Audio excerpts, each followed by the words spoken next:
Kuyaw kay itong mga protesta sa atong mga silingang nasod. Ang ubang nasod mahigala dito sa Nepal, Indakin. Lahi itong protesta po mahigala dito sa Indonesia. Bida, kuyawa. Muna di ka ganahan mo adtong Indonesia ro mga panahon na.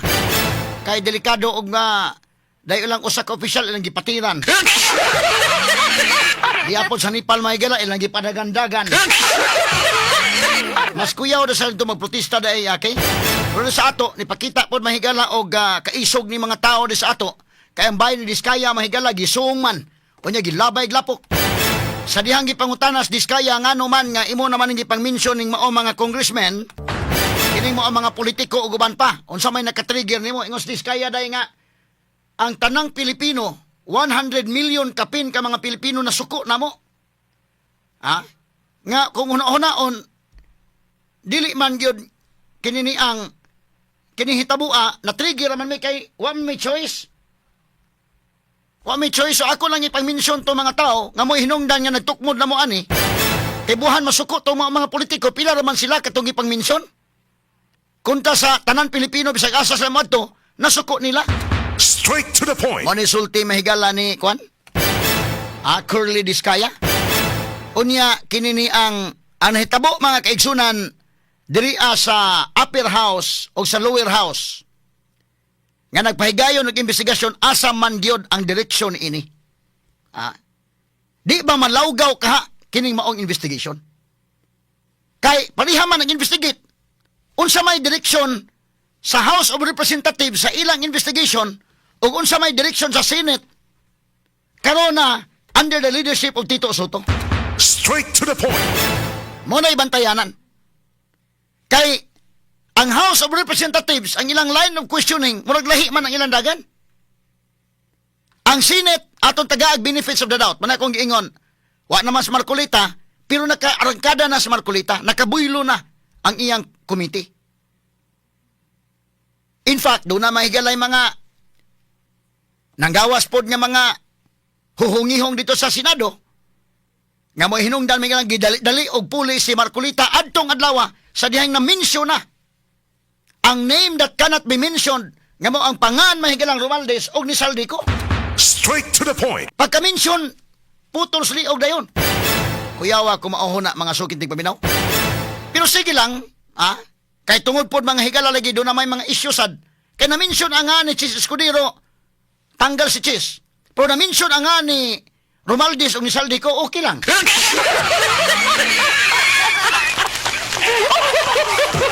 Manang pangutana, unsa man kaseryoso ang Administrasyong Marcos ni ining maong investigation sa flood control.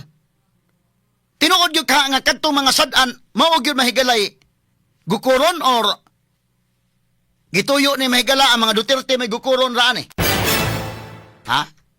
Kay kung tanaw ni mo ang dagan mahigala sa lower house, medyo lahi man.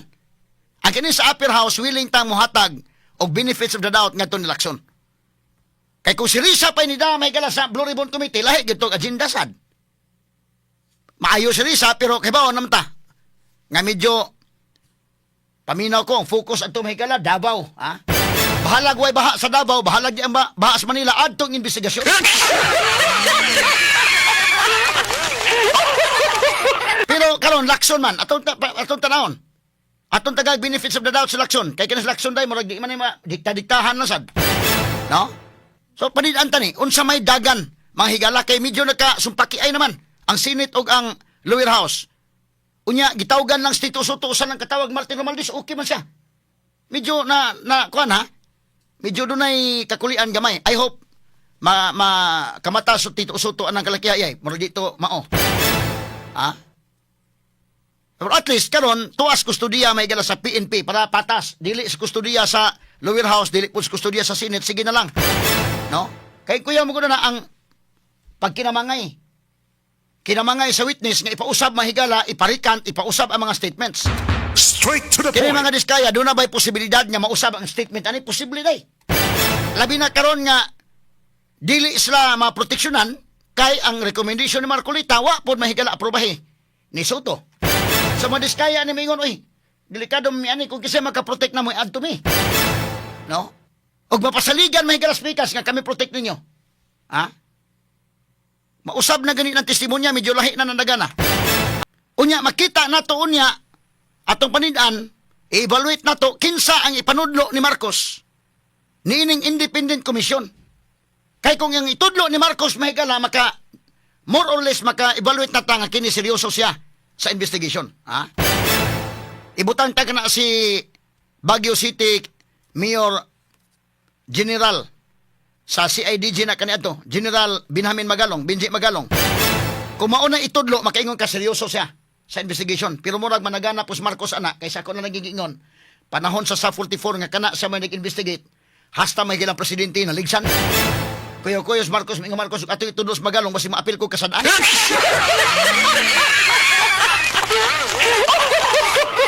Medyo kaduha-duhaan pag matudlo sa Magalong, anak, ba't siya mo ay credible anong dapita? Ha? Kay kadaghan naman, huwag imong tanahon ang background ni Magalong, wa niya ibaylo oy. Wa niya ibaylo mahigala ang mga pabor unta nga mahatag niya. Kadtong pag-investigate niya sa SA-44, siya mo ay gihimong chairman sa Board of Inquiry, isip chief mahigala sa CIDG, master man niya ng investigation. Criminal Investigation and Detection Group, siya mo ay head ana. Giufiran siya nga mahimo kang PNP chief. Ayaw lang i-appeal ni sadaan kining mo. Ingos Magalong mao may findings sa akong investigation, lisod mo sa akong usbon. Ligsan. Si Napinyas, ligsan sa Purisima, hastas Pinoy, ligsan. Nanog mo na itudlo sa flood control. Nya maingon niya, ayaw lang i-appeal ng kining names that cannot be mentioned. Ayaw lang apila. May ingos Magalong, ayaw kay mo may nigawa sa investigasyon.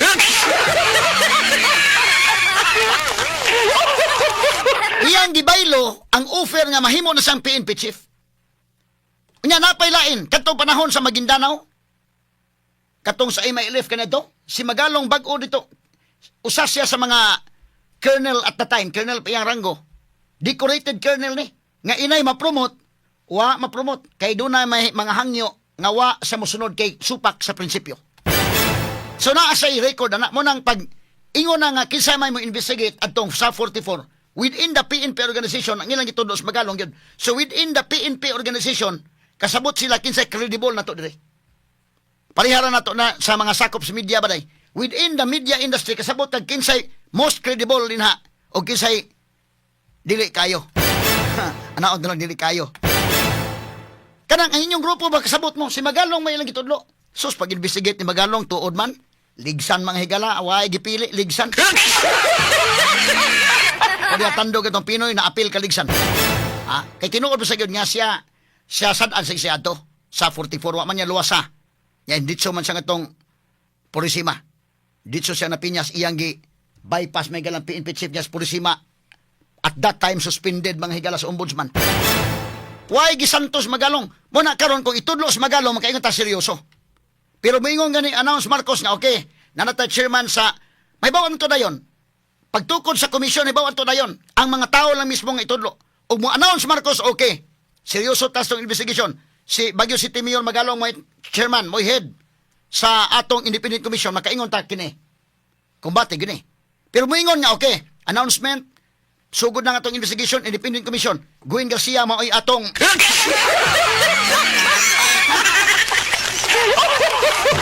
maoy muhid sa independent commission. Wa gaba.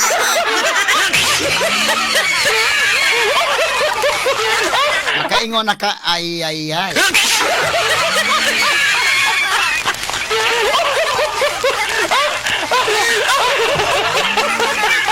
Ato lang agi katawa-katawa, mga sukit di paminaw. Na, karon, kung seryoso gyud kan ing maong investigation, sakto tong ingon ni Tubit Tiangco, pag sugod pa lang mahigala, ato bang ipatawag si Saldico? Kasi Saldico, kanagong tanan ng mga anomalyada sa ubos karon mahigala, tuan na magsugod sa Congress, sa budget na magsugod, my God. Straight to the point. Asa man na maabot sa contractors, asa man na maabot sa district, kanang mga flood control projects, gisingit na, gi-insert na dito sa budget. Pila may gi-insert ni Saldico's budget? 13.8 billion gi-insert dito. Daghang mga insertions nga nabutang. Ngano di man ipatawag Saldico? Langan-langan, hantod, nakalarga na tuan sa Amerika hinoon.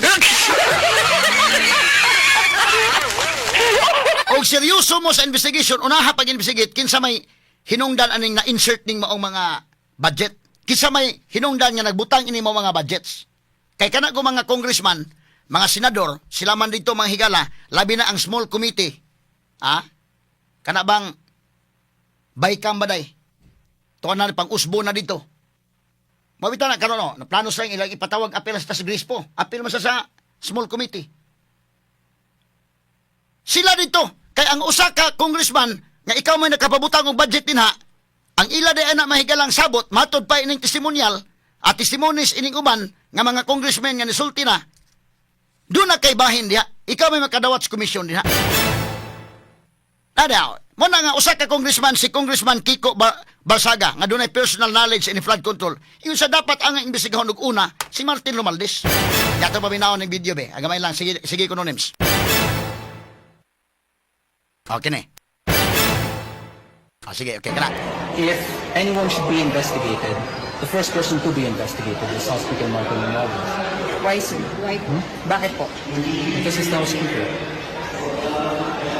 And you think meron po ba kayo personal knowledge about his involvement in any of the anomalous flood control projects or any of the projects?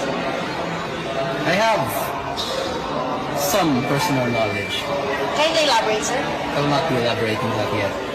But I'd like for Speaker Romualdez to be speaking in the... I'd like Speaker Romualdez to also be involved in the DPWH hearings. Yes, I resigned from the NUP in the House majority, mostly due to internal party conflicts kasi I was implicated in a plot to remove Speaker Romualdez, which I deny. And I actually had no conflict with Speaker Romualdez prior to this. And secondly, nagkaroon kasi kami ng party meeting. It's mostly private things, pero parang hindi nagustuhan ng ibang kapartido ko yung naging decision ko or yung naging recommendation ko para kay Chairman Puno. Ano yung recommendation ng Chairman po na? I recommended to him that he should, this was all based on limited information, pero I recommended that he should no longer be defending the reputation of the House of Representatives because that's only just furthering the damage towards his own reputation because it's up to the House of Representatives to defend itself. Sorry, can you expound bakit niyo po recommend furthering damage? Because the more he defends the House and the DPWH anomalies, or the House from the DPWH anomalies, the more he makes it seem like we are complicit as a party in the said anomalies. Okay, sige. Katong portion nga si Romualdez may pauna. Sige rong. If anyone should be investigated, the first person to be investigated is House Speaker Martin Romualdez. Kina. Sige, Fris. So, ang unang person nga ang imbestigahon si Martin Romualdez. Straight to the point. Sila man diha mo'y nakahibaw sa budget. Sila mo'y dapat unahon. Kung seryoso mahigala sa investigasyon. Purbida. Kadi kayo mga puy-puyok tani, puy-puyok kung taning kalakiha. Ngunang si Amy Marcos mahigala, nagdaan na ganitog kana na ang bag nga doon ay ang purma buaya gyud. Nakakuhag atensyon dito ni Subire og sa mga senador. Onya nang umidya pa gyud mahigala nakadakop na kuno sa usa sa man kini oh. Dili ni buaya kanang mga bag nga naay logo nga buaya. Kining baga ang purma gyud buaya gyud. Asa bebe, sige ato pa minahon dobi. Nag-isa. Dapat makulong silang lahat. Ilan ba sila lahat, ma'am? Lahat ng buhaya.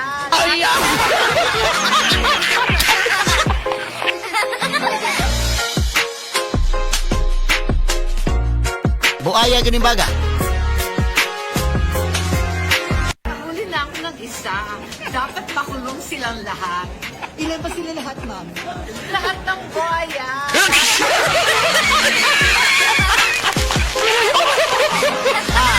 Okay, lahat ng buaya og magisgot ang buaya dinis Pilipinas nadaghan sa Kongreso.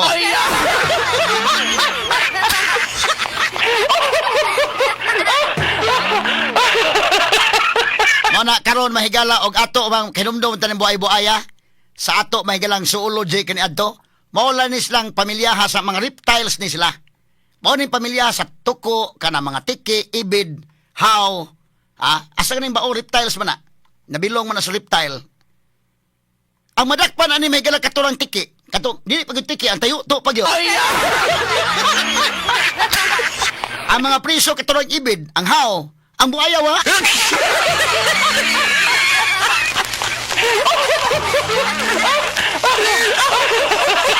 Tayo to, sanay ko na to, mo na day.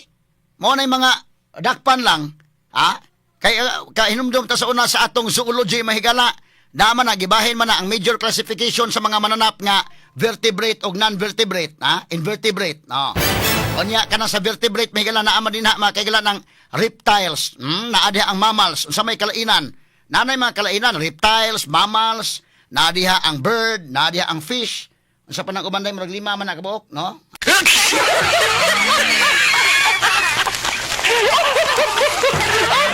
Atong nagkuhag zoology, atong lang hinumduman murag fish, birds, naa diha ang reptiles, mammals. Oh. Fish pa, no? Naa diha. So kana nang dunabay backbone. Oh. Unya kanang maong mga buaya nana sa reptiles. Nabilong mga higala. Kanang amphibians kanang mga baki pwede po na mahigalang mabuhi gyapon na ngadto mga kagalaan sa kuan. Kini ni ang tubig makaari po na sa kamad-an pero kini mga reptiles mausad. Mabuhi sa kamad-an, mabuhi po mga higala sa tubig.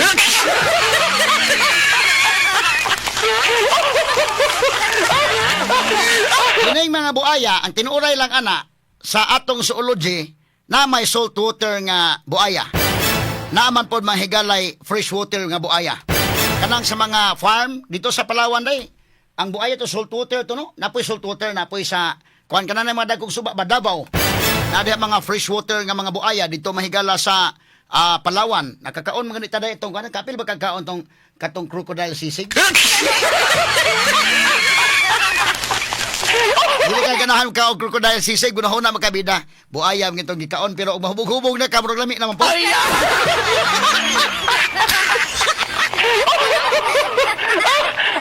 Makaon man ng reptiles, kana mga reptiles. Kana bitaw mga phytons day. Makuha ng phytons ihawon man nila kaunon oy. Kanang bao, kaunon. Mo na sa mahigalang ko na.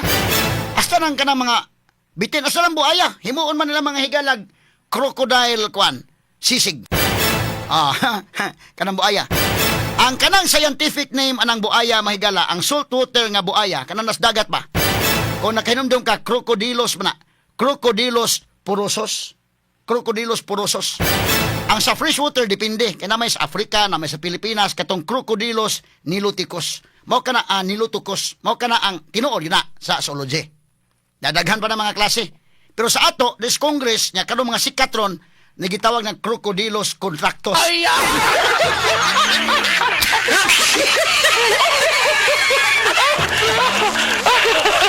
Kani mga buaya nga kontraktor, Crocodilus contractus.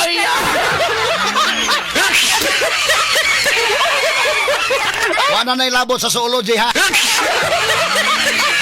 Kasi doon na yung mga estudyante na mina na to karon. Kato akong giingon sa freshwater o sa kinini ang saltwater, tinuod to akong giingon. Pero kaning sa, kuana, lahi na ni.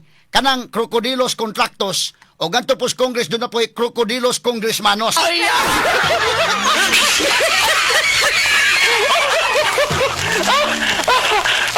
Napoy Crocodilus sinadoros.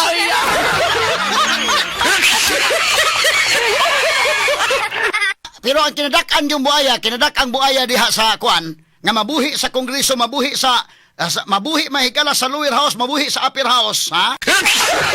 Kasama sa reptiles, nga mabuhi mahigala sa kamad-an, mabuhi sa tubig. Ini mabuhi sa kongreso, mabuhi po bisag asa.